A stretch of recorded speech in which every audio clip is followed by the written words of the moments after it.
delighted to welcome our colleagues Dr. Abhishek Parui and Dr. Meron Simiraj from the Indian Institute of Technology, Madras, to give a guest lecture on this occasion, sadly virtually, at the Cultural Identity and Memory Studies Institute at the University of St. Andrews. Sorry, I'm just going to start recording. I realised that it would be a good idea. Abhishek did his doctorate at Durham and is now an assistant professor in English at IIT Madras. His research includes work on modernism, masculinity studies, critical theory, and of course, memory studies. Publications related to memory studies include articles on memory and meals, remembering and representing the Jewish cultural codes and identity markers in Esther David's Book of Rachel from 2019, on post-war memory, mourning and masculinity crisis in Catherine Mansfield's The Fly from 2016. And he's currently preparing a book on culture and the literary, matter, metaphor, memory for Roman and Littlefield. He's the principal investigator of a project titled Sleepless Cities. Meron, who completed her doctorate at IIT Bombay, is also an assistant professor in English at the Indian Institute of Technology, Madras. Her research interests include memory studies, historiography and modernity studies, and digital humanities. She was the principal investigator of an exploratory research project titled A Transnational Narrative History of the Anglo-Indian Community in India and the Diaspora. And recent publications linked to memory studies include The Politics of Representation and the Ideal Malay Woman, remembering Malayalam, women's magazines of the early 20th century Kerala. She's currently preparing a co-edited volume on Anglo-Indian identity with Dr. Robin Andrews, and this will be published by Palgrave Macmillan in 2021. Together, Abhishek and Meron coordinate the Memory Studies Research Network at IIT Madras, and today's talk is to be the first in what we hope to be a very fruitful collaboration between our institute and the research network, and more broadly between our two institutions, the University of St. Andrews and the Indian Institute of Technology, Madras. And I think we can state that we are at the end of a process of signing a memorandum of understanding between the two institutions. So it augurs well for our future collaborations. Today's talk, entitled Encoding, Effacing and the Phenomenon of Forgetting, will examine the neural and narrative mechanisms of memory in terms of examining it as an inactive process, which incorporates encoding as well as effacement, sometimes simultaneously. It will explore how this inactive model may be mapped on the self and mind, as well as the cultural and political parameters of memory, and how fiction can offer a complex medium for the same. And Abhishek will speak first, followed by Meron, and then there will be an opportunity for questions afterwards. So welcome to you both, and you have the floor. Thank you. Thank you very much, Catherine, for a very kind invitation and for the very generous introduction. We're delighted to be part of this network, and as you mentioned, we are very much looking forward to a very fruitful collaboration with St. Andrews in the times to come. This particular session, I'm just going to talk about a work which is essentially a work in progress. It's theoretical in its scope, and I'll talk a little bit about the theory bit of it, and then I'll connect to what Meron's going to cover in her session, and then towards the end, as Catherine mentioned, we'll be happy to take some questions. And this is very much a work in progress, so it is formatted theoretically, but that's exactly why we are very, very keen to have some questions on this. So as Catherine read out the abstract, it is actually about the idea of forgetting, and that is the paradox that we want to sort of highlight at the very beginning, that we in memory studies are actually more obsessed with forgetting than with remembering. And we look at the politics of forgetting, both neurally as a neural mechanism, as a sort of encoded activity, and also as a cultural activity, forgetting as a cultural activity. And the idea of fiction comes in interestingly over here, because we look at fiction as some sort of a bridge between the neural parameters of memory and forgetting and the more macro parameters of memory and forgetting, which is a cultural, sort of social extended version of it. And how fiction can be an interesting sort of plastic medium sort of a dialectic thing between connecting the neural and the macro parameters. So that's the bit we will cover towards the end. But at the very outset, we will sort of define memory neurally, medically, from a layman's perspective, and then try to connect it with critical theory, and of course looking at the idea of the plastic mind and how that extends into the self as an inactive process. So our working definition of memory is an inactive sort of neural mechanism which incorporates remembering and forgetting.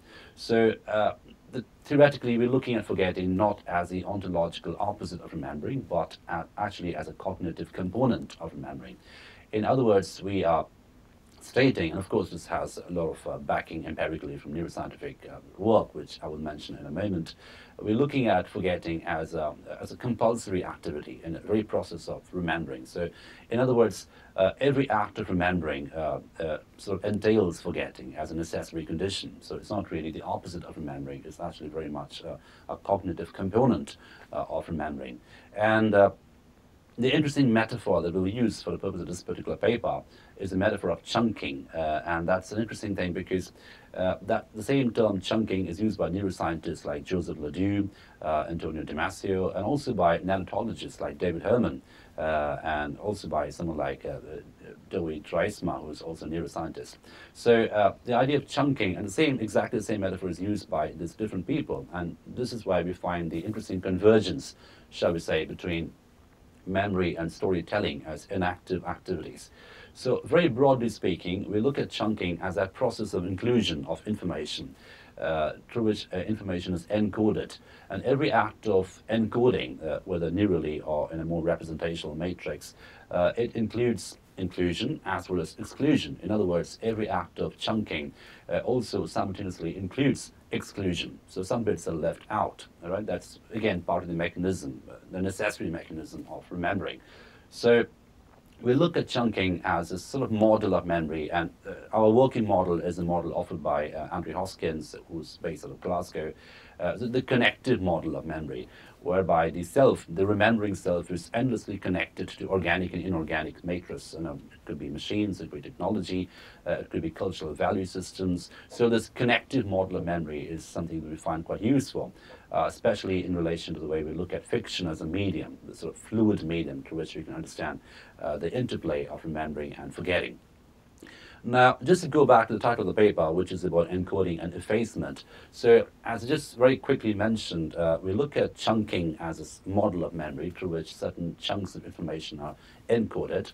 And what we argue, again, this is something which is backed by scientific evidence, that is every act of encoding also simultaneously includes an act of effacement. So certain neural traces which are encoded and become memory if they're consolidated. So the process of memory is sort of encoding, consolidation, and retrieval. That is a three-tier process of remembering, scientifically speaking, encoding, consolidation, and retrieval. Now, each of these processes entail effacement. So some things keep slipping away every time there's an encoding process. So the idea of the simultaneity of presence and absence in the act of remembrance gives it a textual quality in a certain sense, and that obviously makes it quite representational. And we are sort of interested, as students and scholars of literature, we're interested in looking at memory as a representational activity, and that is where the inactive model comes in. Now, in terms of looking at memory as a social activity, I mean, it's a neural, private, cerebral, as well as social extended activity. We sort of draw on the model, the situated brain, as offered by Andy Clark. Quite helpful in terms of looking at how memory is a situated, shall we say, a situated simulation, right? So the whole act of memory as a situated simulation. That's, again, a useful way to look at memory, especially in terms of connecting it to the fluidity of fiction as a representational medium.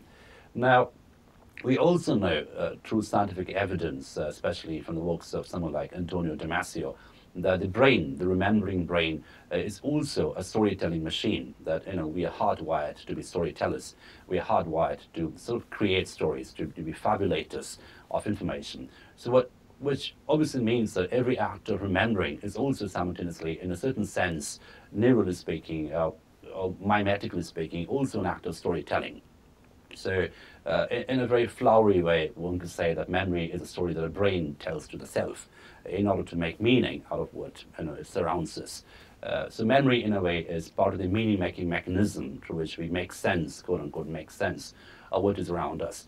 And the loss of memory, of course, obviously interrupts that consumption of meaning, which is obviously in a way, an entanglement of abstraction and materiality. That is a connected model of memory offered by Hoskins. It is sort of organic, cerebral, neural, but at the same time, it is quite material as well. You're sort of constantly connected to all this material reality around you, the materiality around you. So that constant connection, the constant entanglement of the organic and the inorganic is part of the enactive process of remembering. So what we're looking at essentially through this paper, which is again a work in progress, as I mentioned, is a relationship, the cognitive relationship between memory and storytelling, and how that act of storytelling, if we consider memory as a mimetic activity, as a situated, simulated activity, that act of storytelling works in chunks. And interestingly, as I mentioned, the metaphor of chunking is used by Joseph Ledoux, who's a very famous neuroscientist, who was famous for his work on synaptics, synaptic information, synaptic cell, or synapses. And Ledoux's theory is interesting because he says in a book, The Synaptic Self, that memory or information as we know it actually is a process of negotiation between neurons. It's not really a neural activity, it's more of a synaptic activity. It's what happens between the neurons, between the space between two neurons. So there seems to be an interstitial quality about the activity of remembering, which Ledoux defines as a synaptic activity. Now, he says in that same book, The Synaptic Self, and also elsewhere, for instance, The Emotional Brain, he talks about chunking as a process through which this activity of encoding happens, where things are encoded as well as decoded, like so disassembled in a certain sense. And that constant connection between encoding and effacement is the way that memory progresses, remembering brain functions, right? So the entire functionality of the remembering brain, it entails forgetting as a necessary activity. Now, so you have all these figures, Damasio, Joseph Ledoux, Dewey Dreisma, and also neonatologists such as Todorov. I mean, Todorov talks about, again, memory as a simultaneous process of conservation and effacement, and really interesting. He talks about how memory entails conservation through stories, at the same time effacement through stories which cease to be stories, right? So effacement becomes a necessary condition in Todorov's understanding. And obviously he's talking from a narratological perspective, right? And we have someone like Dewey Dreisma, who talks about, in a book called Metaphors of Memory, he talks about how the whole idea of encoding, how certain bits combine together to make sense as a unit, it operates in a very similar way as metaphors do in language, right? So we can see how there's a very rich connection between memory as an activity and fiction as an activity, or fiction as a medium of representation to a certain extent, because the whole idea of fiction is also about encoding. You sort of encode language in a particular way, you stylize language in a particular way. So, and the difference between I saw some nice flowers when I was walking, and let us say 10,000 saw at a glance, toss in the heads and sprightly dance, is the way I'm encoding the information. The same data could be encoded in different ways. So stylization in the process of encoding is what makes fiction a stylized representation of reality, right? So again, situated simulation. And also fiction, as we all know, through the Russian formalists, is also an instrument of defamiliarization. It can defamiliarize reality. And we have interesting ideas of literature as a depragmatized medium of reality, something which depragmatizes reality. So the reality as we know it is stylized, it's sort of sliced together, chunked together in very special combinations, stylized combinations to give a sort of a refractive understanding of reality. So in a very ontological way, there seems to be an interesting connection between the formation of fiction or the activity of fiction and the activity of memory, both in a neural private cerebral mechanism and also as a macro extended mechanism in terms of how cultures remember and cultures forget through stories and stories which cease to be stories. And we have someone like Drysma, in his book called Metaphors and Memory, he talks about dead metaphors. So metaphors which cease to be metaphors, sometimes due to overuse, sometimes due to exhaustion, linguistic exhaustion, or semantic exhaustion. So metaphors cease to be metaphors in the sense that the encoding process doesn't work anymore. In the same way as certain memories are lost, certain encoded units are lost. Right? Now, interestingly, if we extend this sort of a neuroscientific fictional understanding of memory and forgetting into a more macro medium in terms of cultural memory. So we have someone like Yuri Lotman who talks about different kinds of memory, so the creative memory and informative memory. Lotman's really interesting ideas about this. And the idea of creative memory is, again, a combination of things which really happen along with things which may have happened, right? And again, this is exactly what fiction is. Our working definition of fiction is is a combination, is an entanglement, a very asymmetric entanglement, shall we say, between things which really took place historically, with things which could have taken place, or perhaps should have taken place, but did not take place. So in other words, fiction is an interesting medium to combine presence and possibility, right? So that is, again, an interesting idea of fiction, to combine presence as a historical reality with possibility, things which may or may not have happened. And this interesting combination of presence and possibility also makes fiction a very unique medium to accommodate an articulate absence in a certain sense, or shall we say, forgetting in a certain sense. So, as I mentioned at the very outset, that we in memory studies are actually more interested in the phenomenon of forgetting. And I use the word phenomenon quite deliberately. It's sort of a phenomenal way to experience forgetting. So we're not looking at forgetting as a passive thing. We're looking at forgetting as an active thing, something that the brain is hardwired to do. And if you push it further in a more macro model, something which cultures do actively. And sometimes forgetting can be subversive. Sometimes forgetting can be an agentic activity, can be an assertion of agency to a certain extent. For instance, if you look at the works of Kundera, especially the Book of Laughter and Forgetting, where he talks about forgetting as an assertion, how cultures forget deliberately, as a stance against cruelty, political cruelty, or cruelty of the past, how people want to move on through the phenomenon of forgetting, which can be a private phenomenon, a private experience, and also a collective experience in terms of a shared stance, shall we say. Now, if you take this and if you come to someone like Mark Ogg, who's got a really interesting essay called Oblivion, which I believe most of us have read away. So in that essay, which is originally in French, he talks about how forgetting becomes a necessary activity, in any cultures which combine identity and storytelling. How forgetting can be an assertion against trauma. And we were just talking about trauma before we began with Anindya and Catherine. How forgetting can be a stance against the hegemony of traumatic memory. So traumatic memory as a hegemonic identity formation umbrella, how that can be sort of resisted by the phenomenon of forgetting. Right? So again, Org is looking at forgetting not necessarily as the opposite of remembering, but as something which informs the process of remembering, effacement, informing, encoding in an interesting way. And then you can have someone like Svetlana Svayam, who in this really interesting book called The Futures of Nostalgia, she talks about two different kinds of nostalgia, the restorative kind of nostalgia and the reflective kind of nostalgia, in which she talks about how forgetting or discontinuities in memory can actually create identities. So in other words, she's sort of trying to revise the idea of nostalgia as a monolithic memory activity, but rather looking at nostalgia as something which is reflective, which is ironic, which is full of discontinuities. And again, we are in the foray of fiction, the moment you're looking at discontinuities and interruptions and aporia, because fiction, as we just discussed, fiction is an excellent medium in terms of combining presence and possibility, in terms of combining ontology and hauntology, shall we say, Hamlet's father, Derrida. So, the whole idea of a different kind of diasporic identity emerging out of discontinuities is something which really comes in interestingly in Svetlana Williams' work on the futures of nostalgia, which is an interesting work in this respect. Now, in terms of how fiction can come in, as I just mentioned, it is a defamiliarizing medium, it's a stylizing medium, it's something which can refract reality.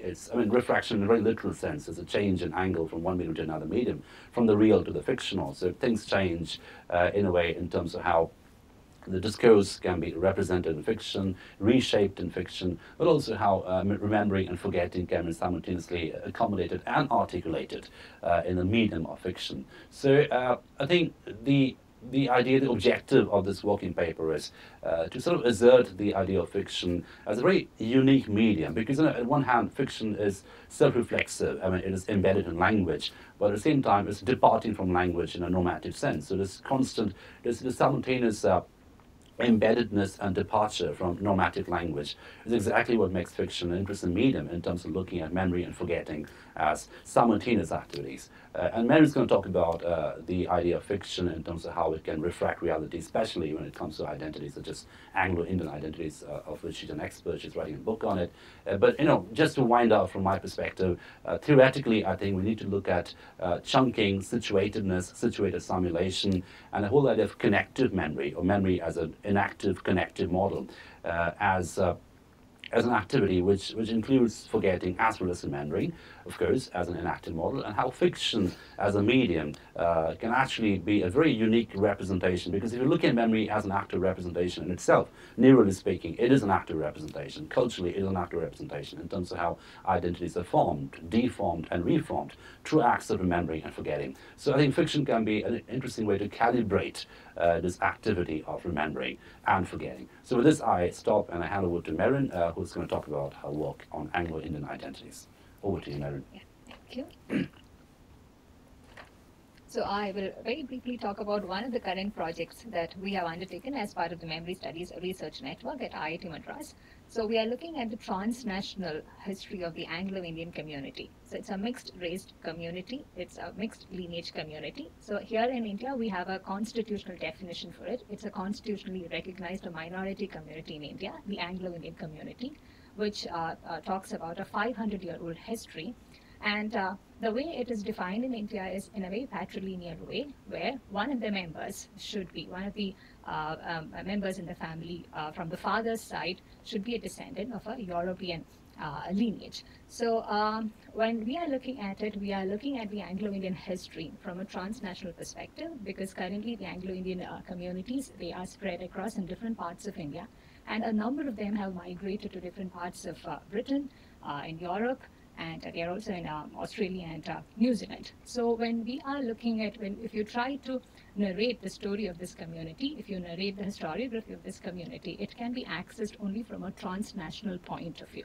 So one of the things that we are doing as part of this project is to present this as a historiographic intervention. So we are trying to combine two aspects together. One is historiographic narration and digital storytelling, both of which are things that we are doing as part of our Memory Studies Research Network. So when we are talking about historiographic narration and digital storytelling, we are looking at two aspects. One is narration as an act, and secondly, narrative as a structure.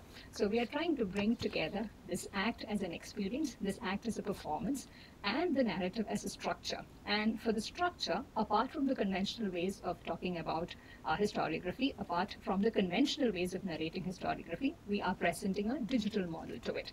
So given that the challenges in writing a transnational history is huge, and we have identified this as a model which can capture the essence and the experience of what it takes to identify the identity of this community. So to give a very brief introduction about how we are approaching the Anglo-Indian community. So historiographically, when we talk about the Anglo-Indian community, it could, the definition, the identity, could be based on how you position the starting points. So it is an intersection between nationalist and colonialist historiography.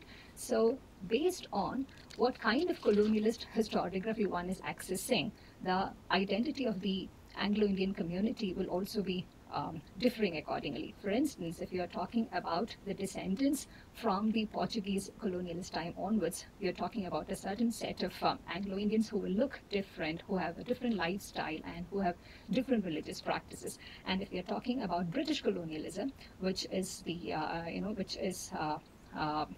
one of the central aspects of the Anglo-Indian identity. We are talking about the British colonialism. We are talking about a set of Anglo-Indians who speak English, who have very Western urbanized lifestyle, who have also been actively migrating to different parts of the West.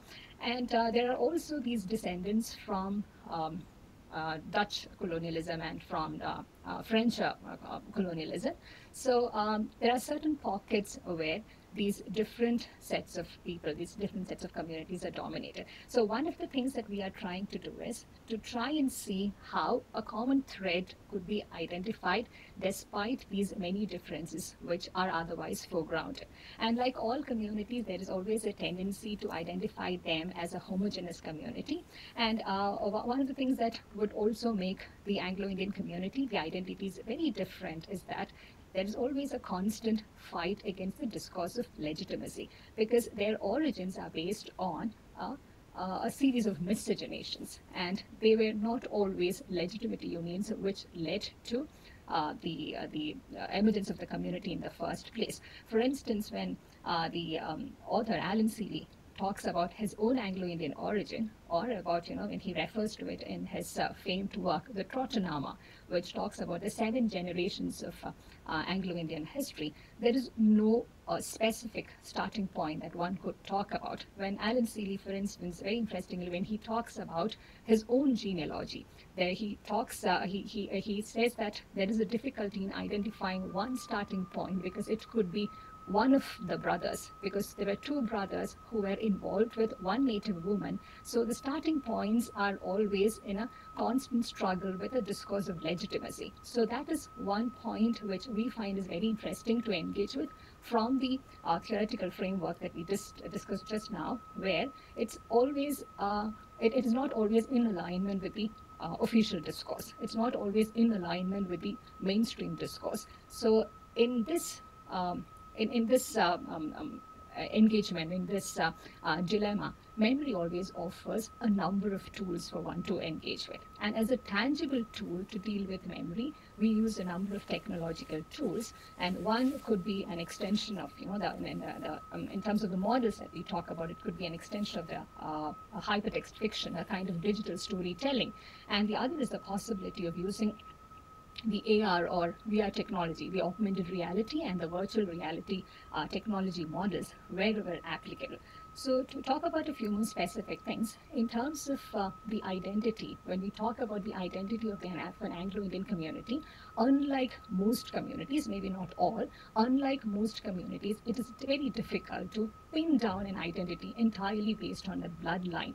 There's also an exercise of choice over there. Yeah, for instance, when one is talking about homeland, the idea of home and the idea of homeland is a very contested notion within the Anglo-Indian community. For instance, an Anglo-Indian who was born and raised entirely in India, maybe in one of the smaller pockets in one of the railway towns, their notion of home will be entirely informed by a remembered version shared to them by another member of the family. So the idea of home itself is a remembered version. It's a reconstructed version.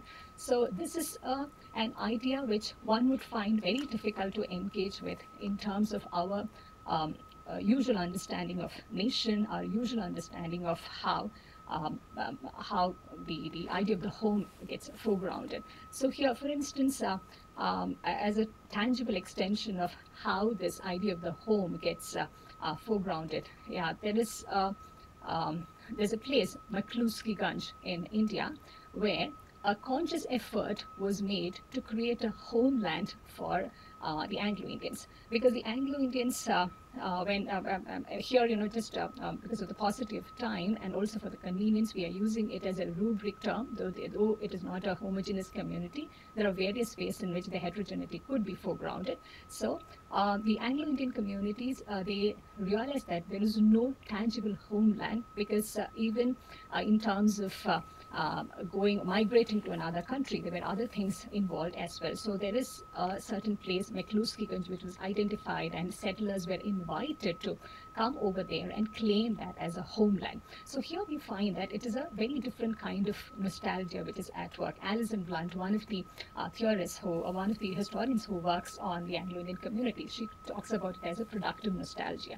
So this is something that we find can connect very well with the memory studies framework, particularly the ideas which we are trying to connect in terms of how it will act as a bridge between the experiential quality of memory and certain tangible tools which will allow us to disseminate that experience. So as part of this project, one product, if we may call it so, that we are trying to generate is to create a digital archive which will facilitate interaction, networking, and immersiveness. So this is something which is very important and which would be very close to the idea and the identity of the community, we believe, because as we just now spoke about, chunking, the site, the Anglo-Indian site, in terms of their identity, it's a perfect place where the notion of the chunking could be foregrounded. It would be like a transition from the theoretical framework towards something very real, which could be disseminated through the digital technology. So when we are talking about the Anglo-Indian community, the other interesting thing which would also work in a very transnational, interdisciplinary way is that it is a continuation of colonial modernity, but at the same time, it is a departure from post-colonial modernity. Yeah, I repeat, it is a continuation of colonial modernity, and at the same time, a departure from post-colonial modernity. If you look at the history of any nation which was either a colonizer or a colony, this intersection is very important. The transition phase towards modernity is very important. But for the Anglo-Indian community, if you look at it, their origins start with the transition. Their starting points are the transition points of both the colonizer and the colony. So this gives them an added an advantage, but it also has been working much to their disadvantage. So at some level, there is a bridging which could be possible only when we move away from the accepted forms of historiographic narration and then project newer models which can connect across geographies, across nationalities, and something which can rise beyond the limitations posed by the other conventional models. And we will also quickly try to wrap up by arguing that in the Anglo-Indian narratives that we are trying to foreground, the Anglo-Indian narratives that we have been working with, there is a perfect way in which the boundaries between memory, fiction, and history are blurred. So if we could give you a few quick examples from fiction itself, the Anglo-Indian stories, the Anglo-Indian history began to be narrated primarily through the mode of fiction, even before the official histories began to come out, even before the historians took up this task of tracing the historiography of the community. The fictional narratives came out, films came out, documentaries came out. For instance, one of the earliest works which spoke about the Anglo-Indian community was by a British author, John Masters, who himself was an Anglo-Indian who was born in India and resided in India and then returned to Britain. He is now acknowledged in canon as a British novelist, though. So from his point of view, he wrote the novel Pavani Junction, which was in the 1950s, which was also made into a movie, which of course, had people arguing from either side, some of them saying that he did a Kipling on the Anglo-Indians, just the way Kipling, had certain biases built in his colonial narration. The biases were foregrounded, but nevertheless, it was a starting point in terms of trying to identify a history. So what we are trying to also present is that fiction offers this perfect model to intervene wherever there's also an absence of official historiography. And it's not just about resisting certain kinds of historiographies, dominant historiographies, like, say, for instance, Rushdie's Midnight Children did. And in the case of, Rushdie's Midnight Children, it is a resistance, it is a counterpoint which is being offered to nationalist historiography. But if we are looking at the Anglo-Indian narratives, Anglo-Indian fictional narratives, they are trying to generate a history where there is no history at all. Yeah. So John Masters' Pavani Junction of 1950s, or one of the latest works, which looks at the intersection between the Anglo-Irish and the Anglo-Indians, The Tainted, a novel by an Indian residing in Ireland. Yeah. So there are these interesting intersections which offer a paradigm for looking at history from a way that it has not been looked at by historians so far. And there have always been works happening from different disciplines, from anthropology, from history, a little bit from literature.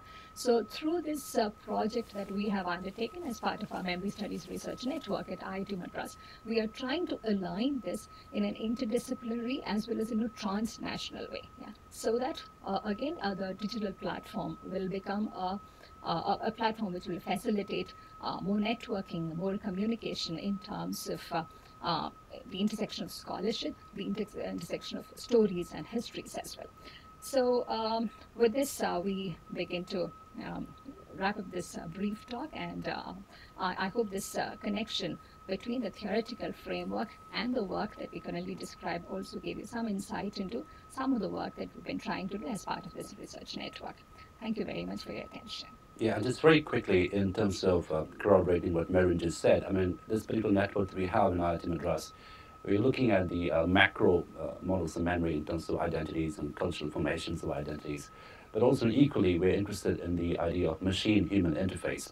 So the idea of intersociality is something which we're looking at from an identity perspective and also from a digital machine perspective. So for instance, I'll just give you a case in point. We just signed a project with Marks and Spencer's recently in terms of looking at animated agents and interface cognition in terms of how the entire experience of purchase and buying in a post-COVID world. I mean, it's a pilot study, but that's somewhere we're coming in interestingly in terms of how the man-machine interaction in a consumer space can be animated through some kind of an augmented reality, mixed reality technology, which would attempt to simulate reality, but at the same time, it will simulate it in a way which is which sort of extends into empathy as well as stylization. Right? So we're looking at machine memory, we're looking at machine behavior, we're looking at embodiment as an inactive condition. But the bottom line is the philosophy we have in this research network at IIT Madras is to look at memory as an inactive model, as an activity which happens through slippages, through fault lines. And those fault lines can be between historiography and national memory. It can be equally between man and machine. But that is the primary philosophy of this network. And just to say another thank you to Catherine. We are very, very happy to be a part of, to be in dialogue with the Memory Studies Network in St.Andrews University. And as she mentioned, we are on the verge of signing a formal MOU, which should be signed in a week's time. I mean, it's all done, but we very much look forward to a very fruitful collaboration in the times to come. Thank you for your attention. Well, thank you both. They were fascinating and wonderfully related talks. I mean, you've given us a real insight into what work you're doing, and we very much look forward to working with you. I really enjoyed your theoretical framework that you presented to us, and I like the idea of how chunking and the notion of how slippage is very much can be seen as a sort of a positive aspect of the way we approach memory, rather than being seen, as it often is, as something that's quite negative, that we're losing things. But I think, recalibrating that to see it as something positive is a very interesting way of looking at it. And again, I think your introduction really gave us a sense of just how interdisciplinary this field is. And that is something that we can constantly learn from our colleagues on the scientific end, and incorporate it into our own more literary frameworks. So that was absolutely fascinating. And again, then the concrete example from the more literary side, then Maren, with the Anglo-Indian community. Again, fascinating about how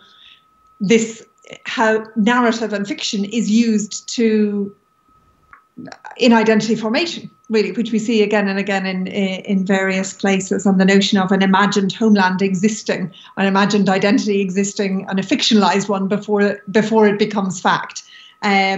So I think at this point I would like to invite, I have a few questions, but I'm sure other people do also. So if any of our listeners would like to comment or question, I know that Avishek and Maren would be delighted to take your questions. Thank you. If you can just raise your hand if you have a question. Sarah, you're muted. Yeah, I was unmuting. It took a while.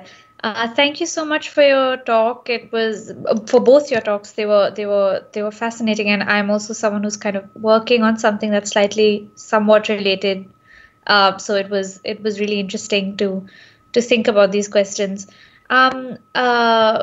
I think you made this interesting statement about how the Anglo-Indian community, and I grew up near Mikluskiganj, and I've visited, and it's something, it's a really fascinating part of the country to just think about and see. But you said something about how the Anglo-Indian community is a continuation of colonial modernity, but a departure from post-colonial modernity. And I just wanted you to kind of expand on that idea a bit more.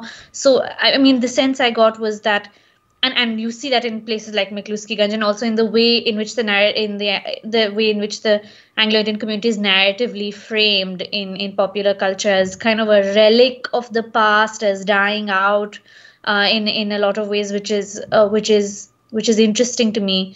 But so, do you mean that?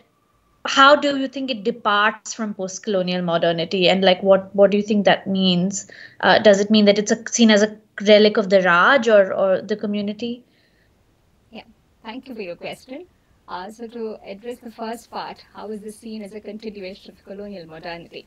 So Alan Seeley, in fact, identifies the Anglo-Indians as the first modern Indians, yeah, because their origins itself is with modernity. For instance, if we could give one very simple example in terms of English language, when the rest of India was trying to enter that moment through colonial intervention to engage with English language, to engage with Western education. That was the starting point for most Anglo-Indians. English was their language even before any other language became theirs, because always one member of the family was entirely Western, and in most cases, in fact, if you look at the origin of this community, in most cases, it was the male member from the colonizing country who initiated these licenses with native women, because it was also, if you look at colonial history, it was also very much encouraged from the Portuguese colonizing times onwards to have these active but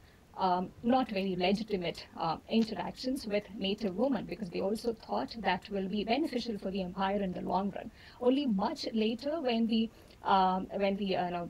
British begin to formulate laws, there's some sense of legality which enters this. So whether it is during the British colonizing period or before that, this tryst with modernity is something that the Anglo-Indian community began with. They were always aware of a transaction, and an international transaction with the West, or with anything that is non-Indian, even before the other communities got initiated into it.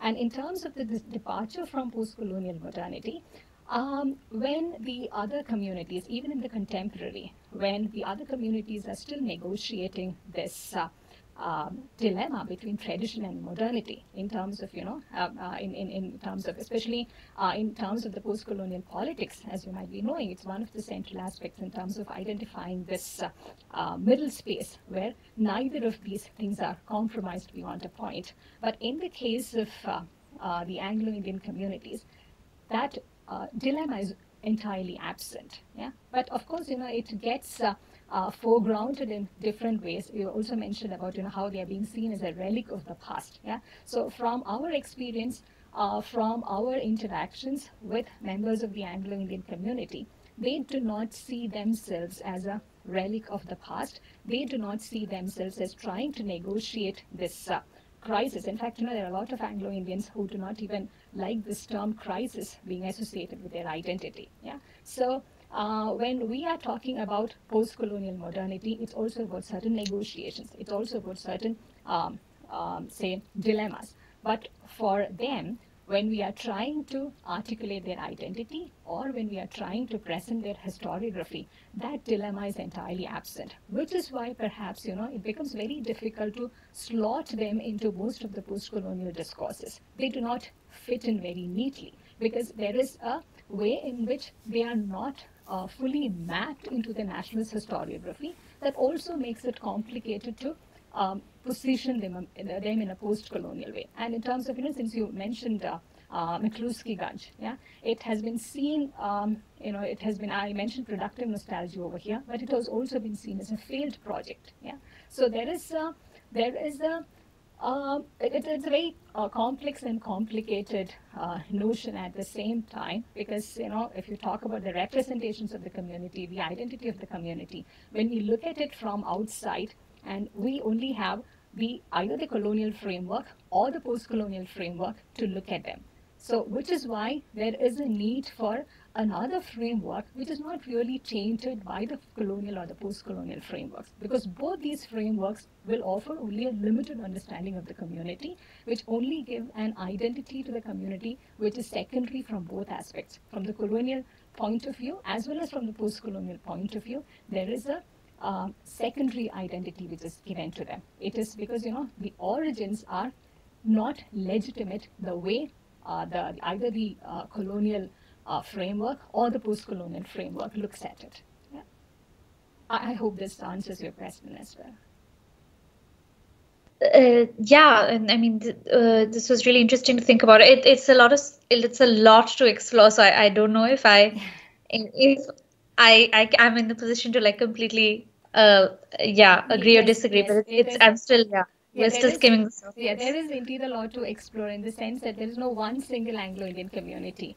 They could be of the British descent, or when I say British, it could be half Irish as well, because there were also Irish soldiers posted in India, and it could be of Portuguese descent or French descent. Yeah. And there are also cases of Germans visiting in between. It could be which is more difficult to trace, because there was no direct colonial engagement. So it is, in fact, there's no one-stop answer to this. But the only thing that we're trying to put forward is that you need a different framework to look at them, apart from the colonial framework and the post-colonial frameworks, which mostly, India being a post-colonial country, these are the dominant scholarly frameworks that we have at the moment to look at the community, which has been hugely resisted by the community itself, right from the constitutional definition. The constitutional definition is very patrilineal. It does not recognize the Anglo-Indians who have descended from the females who were here, the female members of the colony. So it is a problematic which needs to be dealt with politically, as well as in an academic and social sense. Right. Thank you. Thank you. We have a question from Catherine also.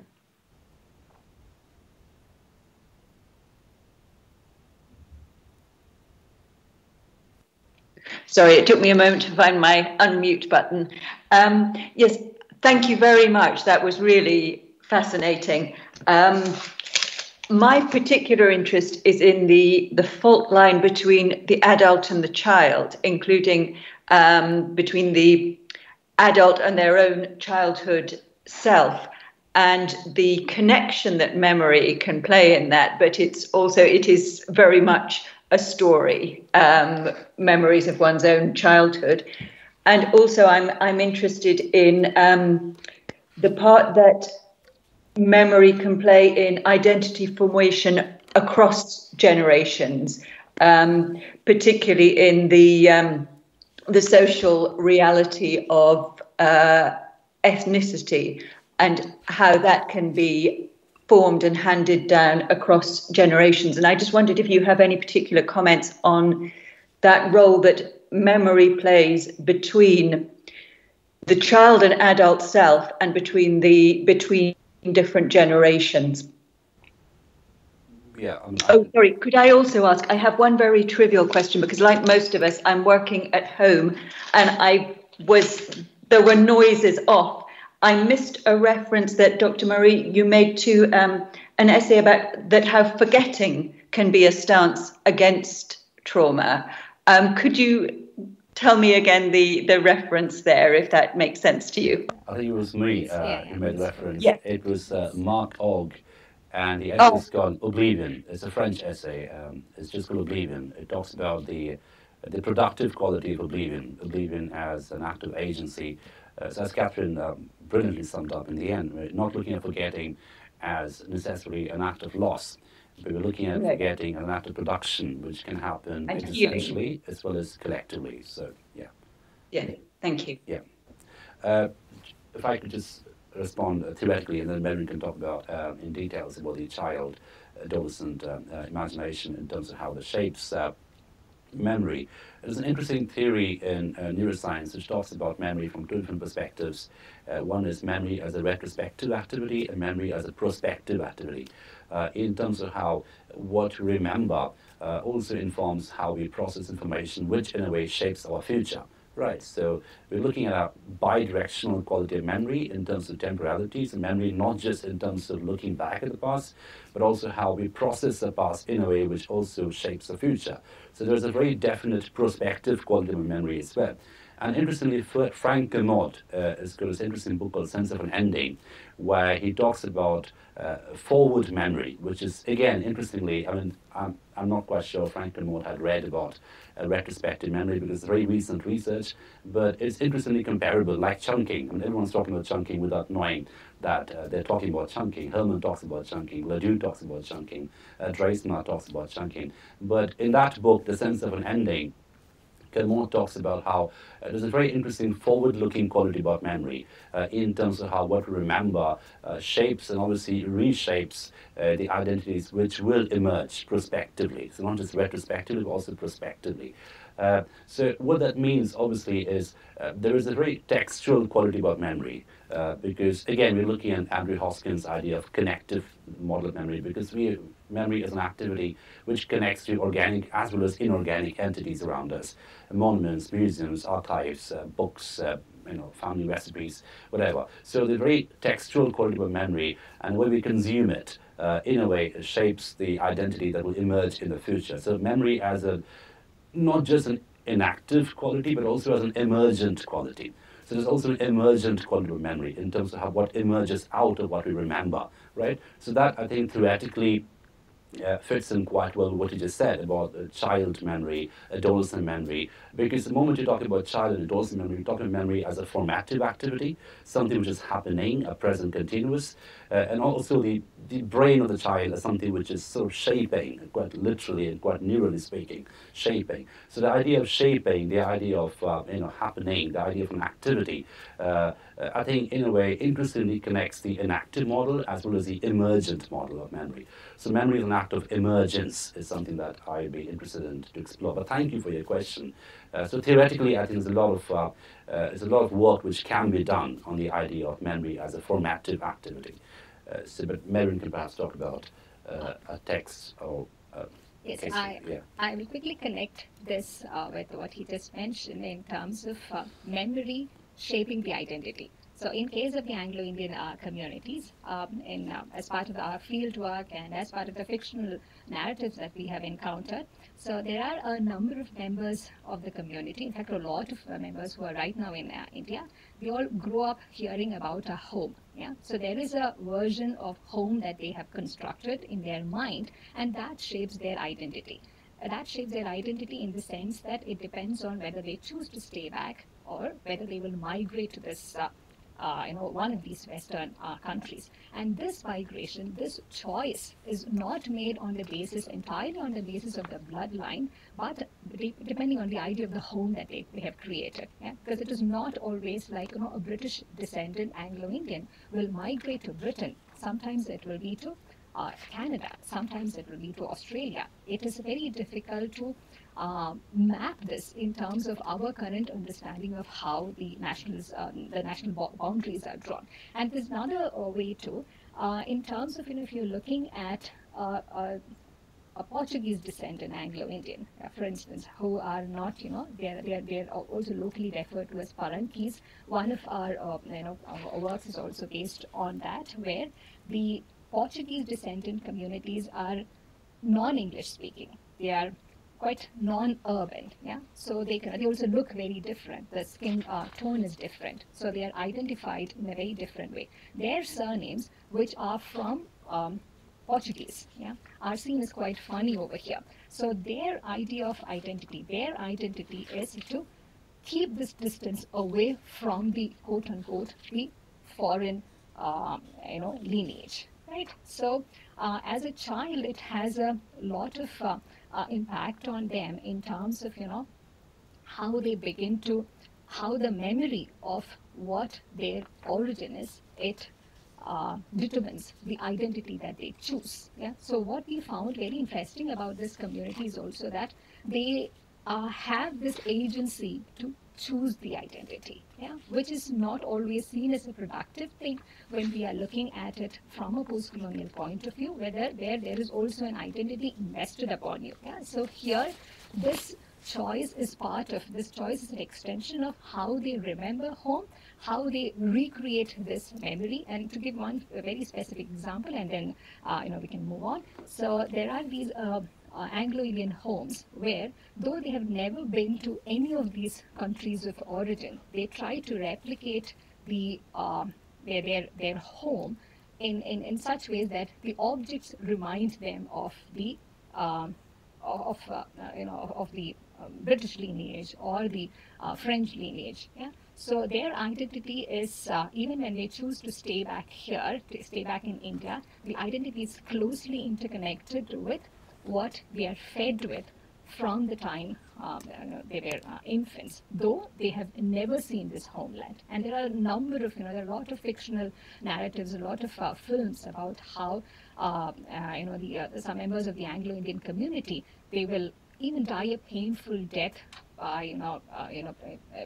Emotionally, they stay traumatized because they are never able to go back home. And incidentally, this is a home that they have never seen. And in some cases, even 2 or 3 generations have never seen that home, but they will continue to aspire for that. And the movie Bo Barracks Forever, it's a classic case, of that. Yeah.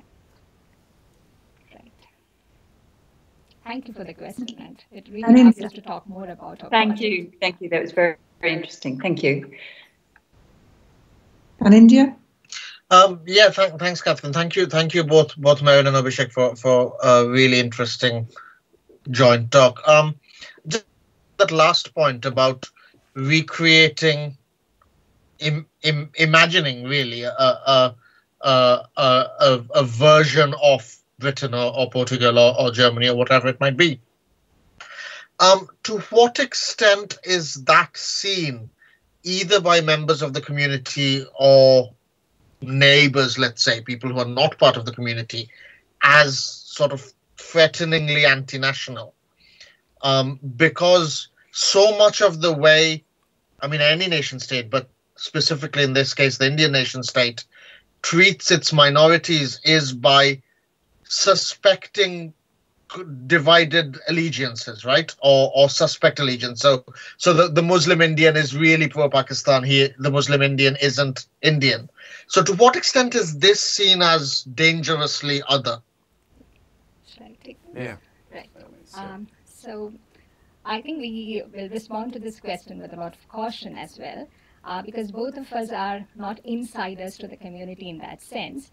And also we cannot talk for all the, there's no one single way in which the articulations of this, the Anglo-Indian community could be seen, because you also mentioned Portuguese. Yeah? The Portuguese descendants, they are not even seen as Anglo-Indians by the Anglo-Indian Federation. Yeah. So you need to access this question from that vantage point. And to specifically answer your question about whether this is seen as a threat, yeah, we, from what we have gathered as outsiders, as people who have access to the narratives and access to the community, it's not seen as a threat at all, interestingly.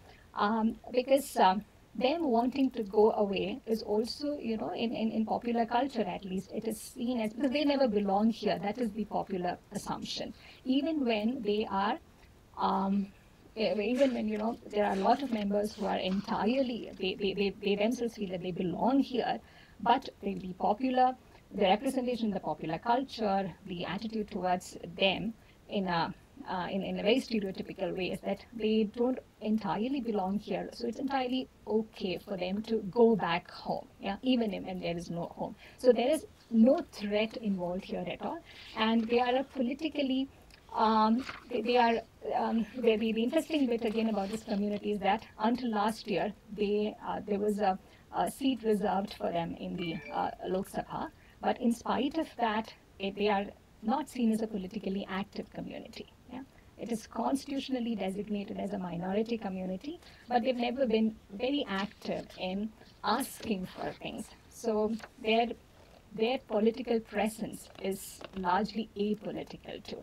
And so it is Of course, and it's never seen as a threat, and there is actually, there's never been any instance of any anti-national protests, staging of anything from their side. The only instances when the community has come forward together to register their protest is when, some movies represent them in really in bad light. Yeah. So those two have been largely quite peaceful. They will write blogs. They have a few magazines where they will articulate. So politically, they are not acknowledged, if we may say, as outsiders to the community. Which is interesting, because if I could just respond, because it sort of means, it corroborates what you're saying in the beginning of your session, which means that the whole idea, the whole ontology of the Anglo-Indian identity is sort of purely fictional in quality. Because when you're talking about they being more obsessed with blogs and movies and the political protest is a protest against films, it's actually engagement with fiction, which makes them interestingly real, because the only access to reality or the production of a real identity is necessarily through fiction. And because, like you said, there is this absence of an ontological origin. So the entire point of origin is fictional by default. Yes. It further corroborates with this that recently the government took away their special constitutional rights that they had. There's no seat reserved for them anymore. But there haven't been too many protests from the community as yet. Yeah, though it is a major political move. Whereas a film depicting them badly would be a major blow to their identity. Right. Interesting, fascinating. That's absolutely fascinating. I mean, you mentioned also that they're not a homogenous group.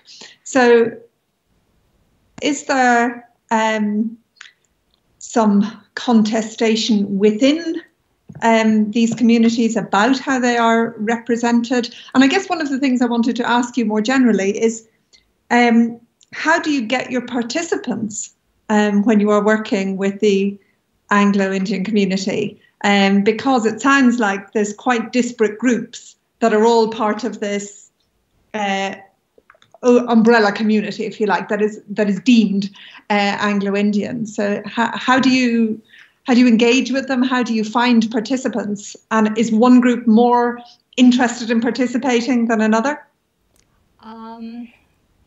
Yes, and in terms of the participants, see, now they are found in these, I quite don't like the way in which I am referring to them also, like they are found. Yeah, so when we are engaging with them, now there is a very dominant group here in Chennai, the Anglo-Indians who are based in Chennai, and there are settlements in Calcutta, because these both were railway towns as well. So these two sites, were always seen as major scholarly sites in terms of accessing the community's history. So as a starting point, we always had, certain data to work with, in terms of the presence of the community. So what we are also interested in pushing the boundaries a bit. There are Anglo-Indian groups. There are these Portuguese descendant groups known as Parankis, who are residents of Kerala, South Indian state. They speak Malayalam, and most of them are not familiar with English, and they are not very westernized either. So there is, to answer the first part of your question, whether there are contestations, yes, there are. For instance, an Anglo-Indian like Alan Seeley, he believes that English is a major identity marker. An Anglo-Indian who cannot speak English is not an Anglo-Indian at all. But that will go against the way in which the Constitution defines an Anglo-Indian. It could be anyone from the European descent, but again, anyone from the male line. So it's a very interesting area to work with. There are a lot of Anglo-Indians. One of our collaborators, Dr. Udo Charlton Stevenson, who is working in university in Russia now. He's one of the leading scholars of the Anglo-Indian studies. He is an Anglo-Indian, but from his mother's side. So in India, he will not be constitutionally recognized as an Anglo-Indian, but his identity is entirely Anglo-Indian. So this is, in terms of, again, getting our participants, we cannot claim that we have access to this heterogeneous group, which is scattered across the world, if we may say. So we have a few collaborators. The book which is coming out, part of this project, this We are working with Dr. Robin Andrews, who is based out of New Zealand, and we have a few collaborators from based in Britain and in Canada, where there are sometimes very dominant groups, but some migrants, when they leave from India, they also will prefer to blend into the population. They are bent into the identity, the dominant identity over there, rather than flagging their Anglo-Indian identity. And again, this will again take us to some aspects of ethnicity and race as well, because it becomes easier to blend in if the skin tone matches. Yeah, because that is also one of the things, if you're familiar with critical race studies and how that could be part of mixed race studies. Yeah, one would know that as well. Your skin tone also plays a major role in how your identity and how you will assimilate. Yeah, the will to assimilate will be met appropriately if if it's a perfect match in every way. Yeah, so. Yeah, it's a growing network, and we hope to be able to generate a transnational digital history, and at least partially in the next few years. Absolutely. Yeah. Fingers crossed. Yeah. Yes. Great. Thank you. There's a comment or a question in the chat from Jorge, who's in a shared space. So he's put it in the chat rather than asked a question out loud.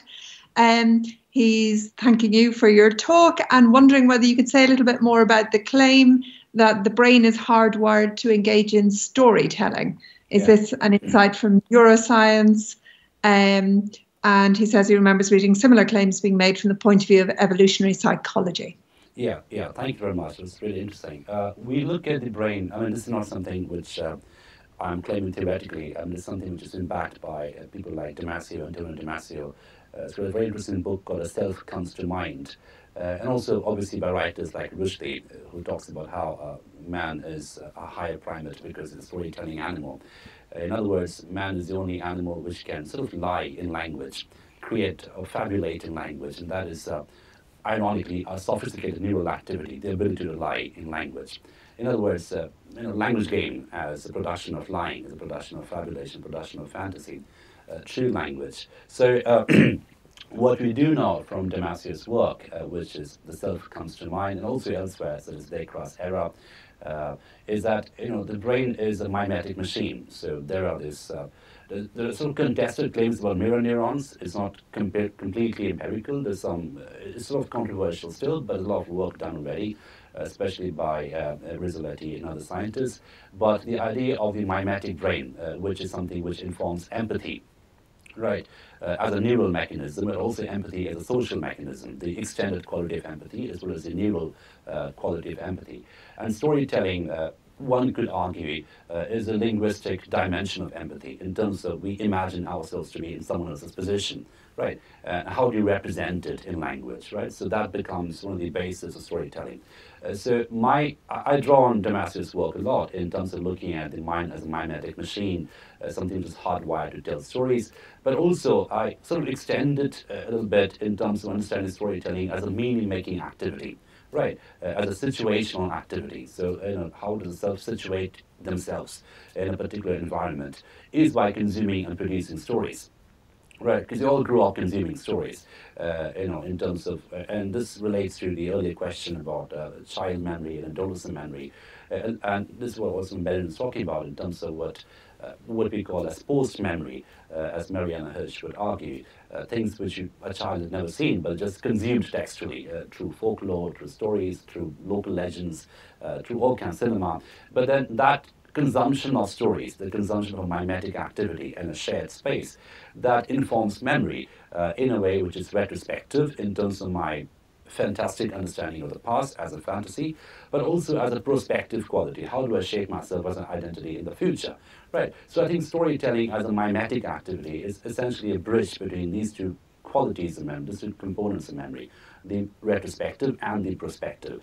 And again, storytelling obviously is an enactive model, is something which happens, and also there's an emergent quality out of it. Something emerges out of stories.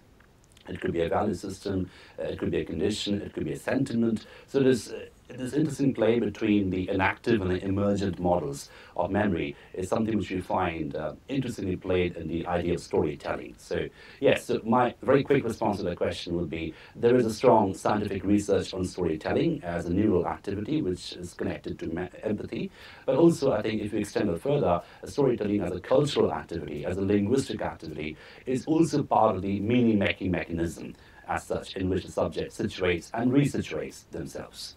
That would be my response. So thank you for that interesting question. Thank you. Do we have any other questions from our audience? I wanted to ask, well, one very simple question was, you mentioned, Merran, the tainted. Is that what it was called? Yes. Which is this Anglo-Indian, but with some sort of Irish angle, it sounds like, which I'm going to be following up on. It sounds very interesting. But I'm intrigued by the title. Yeah. What is the title referring to? It's a 2020 novel, a very recent novel. It's The Tainted by Kaveri Madhavan. She's an Indian who is currently residing in Ireland. So the title refers to communities which are tainted. Yeah, it could be the Anglo-Indian community, it could be the Anglo-Irish community. It's also about certain communities within India who are still in the margins. It's about the rural-urban divide. Yeah. So, but it's very interesting that you also asked about the title. There are a number of, at least some of our Anglo-Indian collaborators. Yeah, they didn't quite like the term tainted. Yeah, because it's a very strong statement they felt to make in the title itself, and it's like branding the community even before engaging with their story. Yeah. So, how is the title being used in that sense? Because obviously it is a negative term. So is the author using it in an interesting way? Yeah. So within the story, within this novel, the characters, the Anglo-Indian characters, as well as the Anglo-Irish characters, who are marginalized in Ireland because of political as well as religious reasons, both of them refer to themselves as tainted. Yeah, it is not an outsider community who's referring to them as tainted. Both communities, the representatives of that community, they refer to themselves as tainted, which is being found very problematic by a number of Anglo-Indian readers. Yeah. Because there is no, in fact, there are a lot of titles like this. Glenn Dickrus, another historian, one of his works is titled Midnight's Orphans. Yeah. So again, the Anglo-Indians, a number of them, they have a problem with the title. Yeah, because they say, no, we were never orphaned, and even now we do not feel so. So there is no need to patronize in such ways. So it is very interesting site in a very scholarly sense. But now that we've been working on this for the last 2-3 years, I think we've also found a place where we are able to empathize with the community, and we are able to see from where certain sort of responses from their end also comes. Yeah. Thank you. Yeah, thank you for this question. This is very it's just with a loaded term like that, it's obviously quite. It is. It's going to get a reaction. Yes. It's interesting to see where it's coming from. Yes. That's fascinating that it is describing. Yes, maybe at a later point we could have a longer conversation about this, because this is the only work which brings together the Anglo-Irish and the Anglo-Indian communities together. Yeah. And there's also certain historical intersections which are being explored in terms of the Irish presence in the British Army and the complicated allegiance. Yeah, they are not fully aligned with the British, but they cannot take sides with India either. Yeah, so this is something we could possibly talk about at a later point too. Absolutely, yes. And I think it's quite recent in Ireland that the acknowledgement of the Irish role in sort of British Army and World Wars was acknowledged publicly in Ireland, because it was seen as a difficult history that was silenced for quite a long time. Right. Interestingly, this novel also talks about a certain mutiny in which the Irish soldiers who were posted in India, they refused to obey the orders of the British, and one was sentenced to death, and only very recently I think the remains were taken back to Ireland. So it is a very interesting historical episode that we could pursue at a later point. Absolutely. Yes. And India, you have a question? I think we may need to wind up after that. It's just a comment, so I'm happy to waive it if anyone else has a question. No, I think you can go ahead. No, it was just that last connection, that what Catherine said about the sort of Irish recognition of Irish involvement in British colonialism, and connecting back to Merrin's point earlier about the colonial, post-colonial divide not really working. It reminds me a little bit of Shantanu Das's work on Indian soldiers in the First World War. And he uses pretty much the exact phrase that these men are occupy a no man's land, where they've been forgotten by the imperialist accounts of the First World War and the colonial nationalist accounts of the First World War, because they don't fit sort of either narrative, as it were. So there's clearly a really interesting connection there. Sorry, that wasn't a question. It was a No, but it's interesting because I was reminded of a poem by T.S. Eliot. It's called, I think, "To the Indians Who Died in Africa," or "To the Indians Who Died in South Africa." Is like a homage to the it's to the Indians who died in Africa. Yes, exactly right. Which is about this, like you said, disappeared people who never really belonged to any territory. So yeah. Which I think is why the work on the Anglo-Indian community is fascinating, and it's interesting that it's being done now. I think that's always one of the crucial things in memory studies is, why are things being looked at now rather than before? Why were they silenced before? So I think at this point we need to end our conversation, and I just want to say thank you so much again for fascinating talks and very erudite talks, it has to be said. It was wonderful, and I think this is simply the first step in what will be a really powerful, I hope, collaboration between your research network and our institute, and also between our two institutions. So thank you again, and we will simply say we'll see you again very soon. So best wishes and the first of many interactions. Thank you. Absolutely, and hopefully the next interaction will be non-virtual. Here's hoping. That'd be nice. Wonderful. Well, thank you so much for the invitation. We enjoyed this immensely, and we very much look forward to a very productive collaboration in the times to come. Thank you. Thank you so much. Bye-bye. Bye-bye. Thank you. Bye. Thank you.